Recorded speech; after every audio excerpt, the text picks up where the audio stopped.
Yeah, so we're gonna go. We're kind of switching it up here because there's not too much else that we really want to talk about in kind of current events. And the fact that this is going to be our last show of 2020, we want to take a look ahead, and we want to start talking about some of our more anticipated games of 2021. And as Andrew had just mentioned, we're going to try to probably go through these a little bit quicker, Yeah. just because we want to try to make some time here. Guys, if you want to say something really brief about like what you're excited about with the specific games, go ahead.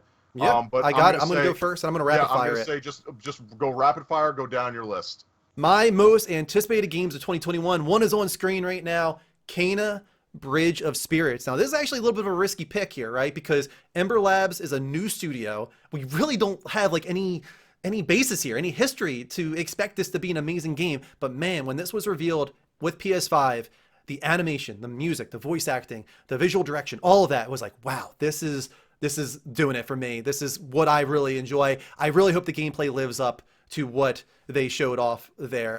But we'll have to wait and see. I thought this was like a CG Kubo and the Two Strings. Like it looks that good. I agree. It looks so good. Yeah, it's one of those, are we at Pixar level games? It really does look like that. So I hope it lives up to that original reveal trailer and I hope it comes out soon. Moving on from that, Horizon Forbidden West up on screen right now.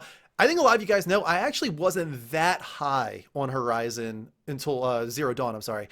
And it was because I didn't connect with Aloy and the story as much as I was really hoping for. I thought the combat and the world was beautiful. Obviously, the visuals are fantastic. But this original reveal trailer for Forbidden West gave me those Ori and the Blind Forest vibes and Fern Gully vibes and things like that where like you're taking care of the environment and taking care of animals and wildlife. And I connected with that, and I just have a feeling that I'm going to connect not just with that, but the story and Aloy more in the second game, and that's why Horizon Forbidden West is very high for me. After that, up on screen right now, The Legend of Zelda Breath of the Wild 2. Another one where you guys might remember, I actually wasn't anticipating to like that game as much as I did, because I just like, can this game actually be a 97? Did I miss battling the cyberpunk naysayers? Yeah, it's true. The horse dodges trees.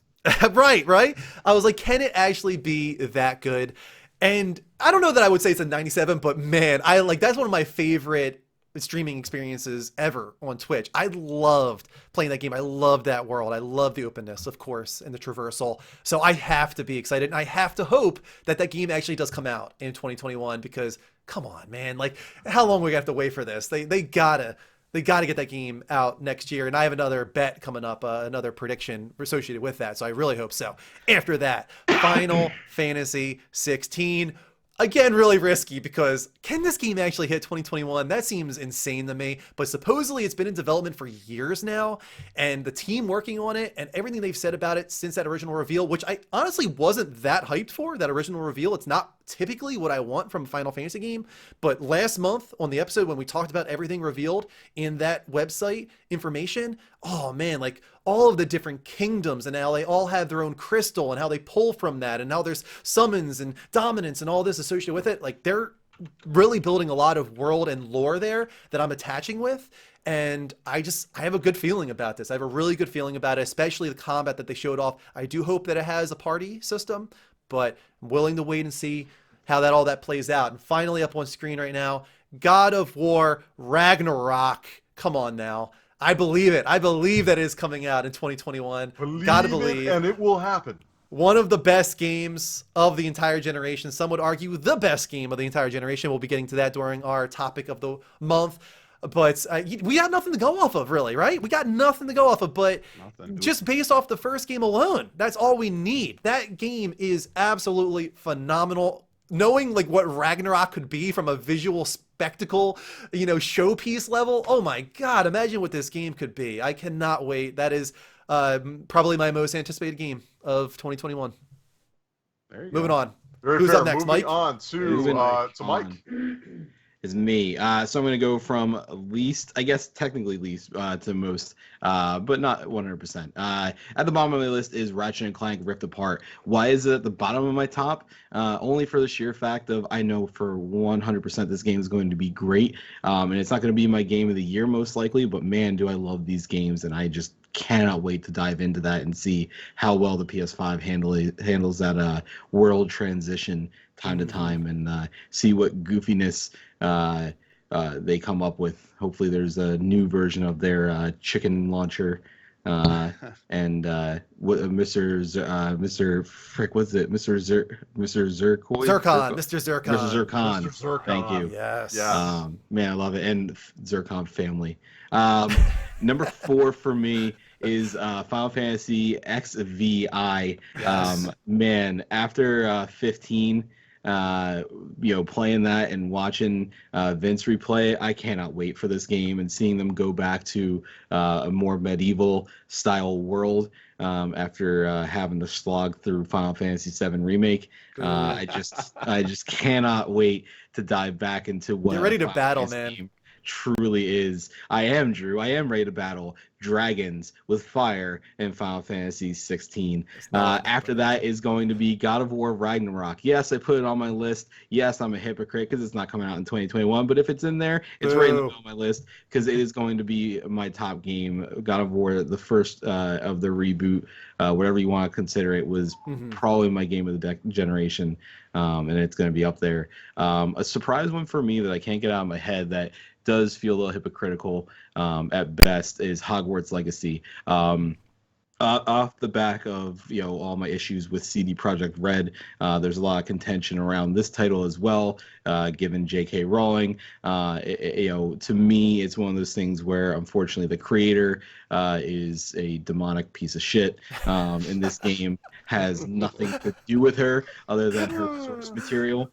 Can't argue that. Thank you. And just in the same way as what's the guy that created all those horror things? That's also a piece of shit. H.P. Lovecraft. Thank you. You can't eradicate the Play source. Bloodborne, by the way. Right. Exactly. From the creator, and this game Call looks of like it can Cthulhu. deliver on so many cylinders if it actually comes out. And then rounding out the top of my list is going to be Legend of Zelda: Breath of the Wild 2. I don't know if they can recreate that magic that was the original, but man, if there's any chance they can, that game is one of the only games that can give God of War a run for my money on top games of the generation.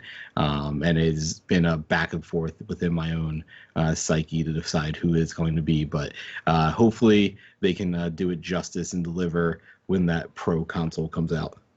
Very nice. Very nice. Good list. Yeah, very nice. Vince, you're up next. Yeah, moving for me. Bottom of the list for me, Ratchet and Clank, Rift Apart. I'm more interested in the tech, to be honest. Insomniac has delivered some really great technology, and Ratchet and Clank is always a great game to play through because they always kind of push a little bit of like some of their engine limits there. So I'm really excited for that, especially like, utilizing the SSD, seeing all that type of stuff. That's more where my interest is at. Right. Moving up, going to Hitman 3. I'm excited for that.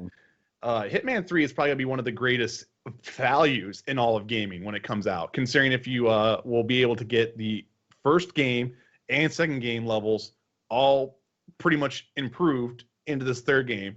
This is going to be one heck of a long game to play. It's almost like getting the orange box.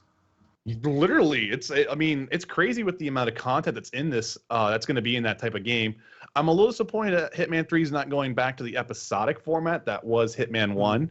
I thought that was a missed opportunity. I know a lot of people didn't like it, but it made me play that game for 6 months because every month there was a new episode to play, and there was this new level to play. There's this new way to interact, and I don't know. I'm really excited at that. Plus the whole VR mode. I mean, let's think about that. Hitman 3 has got it's this insane value of a game package.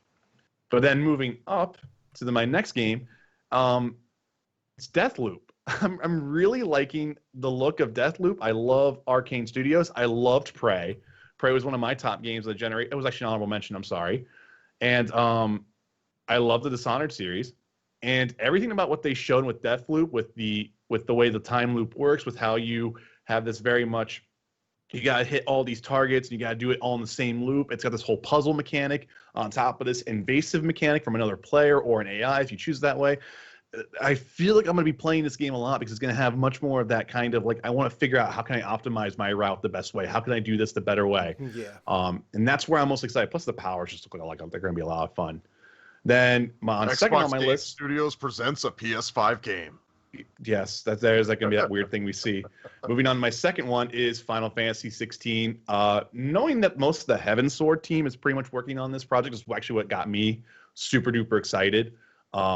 Plus, the music for this trailer was off the charts for me. I need a soundtrack now, please.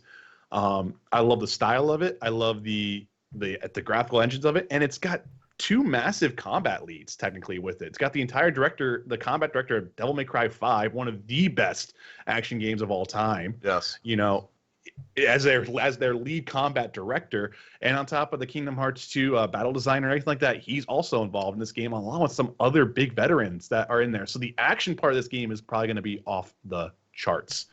And then for me, my most anticipated game, which I don't mind if I get judged a little bit here, is Returnal. Actually, Not gonna judge you, man.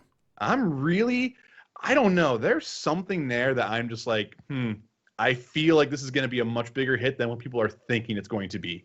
I hope it works out for Housemarque because, I mean, this is a $70 title. You know, this is a big asking point.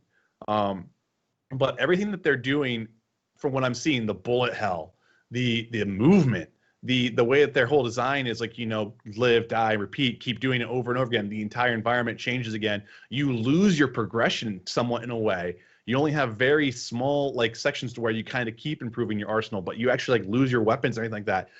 I don't know. This game I feel is going to be very difficult, and I have a feeling it's going to be a technical and audio showcase for the PS5. I think I'm a little worried about how it does from a commercial standpoint. I hope that they make back their money. I hope that they're able to invest in Housemarque and maybe bring them into first-party studios. But I do think from a critical perspective, I expect this game to perform very well. I have a good feeling about that game. So I'm with you there, Vince. Tom, Okay, you created this topic, round it out. So I'm going to start with my... I didn't think there was any particular order, but I'm kind of happy with the order that I have. Horizon, Forbidden West, I mean, not much to say here. There's not a whole lot to say about a lot of these things, because a lot of them have already been spoken for. Forbidden West, I loved Horizon Zero Dawn. I thought that it was a very interesting take on the open world format, and I'm looking forward to seeing more. I mean, who doesn't love seeing Lance Reddick? Yeah, man. Right. God of War Ragnarok coming in for number 4 for me. It's God of War. God of War was my game of the year, or generation. Generation. It was my game of the generation. To me, it was so much of a departure from what it was previously, and I'm so excited to see what it continues to be on and how they build off of what they established in the first game. I'm really excited for it, and I can't wait. Ratchet and Clank Rift Apart. Again, love Ratchet and Clank. I feel like everybody should play one of these more lighthearted affairs. Even though it's still kind of a shooting game, I think you need to round out with something that's a little bit more fun and colorful, bright. And plus, as Vince mentioned, the tech in this game is going to be outstanding to witness. So I can't wait. And with that being said, Returnal as being my second one that I'm really excited for. Yes. Just all the particle effects, everything that we're just seeing going on there. It looks like it's going to be a feast for the eyes, which is not too dissimilar to what you would expect from Housemarque at this point. So I am very, very interested in seeing how this game comes out and what the minute-to-minute gameplay and the actual gameplay loop of this is going to be. I can't wait. I can't wait to see what they do. And the fact that it's a game that's specifically being made for this console and this generation, I feel like, you know, we're going to see something akin to what we've seen with, like, even Astro's Playroom. Yep. Something that was, like, specifically designed with this in mind. And my number one, no surprise for me, it's RE8 Village. I love Resident Evil 7. I thought it was a great way. I mean, look, they took great advantage of the fact that PT, nothing was going to come of that, and they just stole the thunder from that as quickly as they possibly could. And I can't wait to see how this ends out with what's going on with Ethan. Why is Chris killing people dressed up? Why is he hiding his boulder punching biceps right now? That's what I want to know, Tom. I need to know too. These are the questions I have in my head. Like, is he still jacked as hell? I need to know. So Of course, like, most important questions. these are important questions. Also, the fact that this is a virus that turns people into werewolves. Like, this is a much different thing than we've ever seen from the Resident Evil universe. Are we going to see Yeah. vampires too on top of that? Who knows? But I can't wait to see this. Seeing an RE7 version of what would essentially is going to end up being the RE4, because it's very clear that they're using, it seems like a lot of the same assets or a lot of the same kind of basic structure in order to make the remake for RE4. Like, this seems like this was supposed to be a stepping stone to doing RE4 remake. So, I am excited to see this, and I'm gonna stream the hell out of this game. You can place money on that if you want to put a halftime edge on how many hours I'm going to be streaming RE8. Place your bets.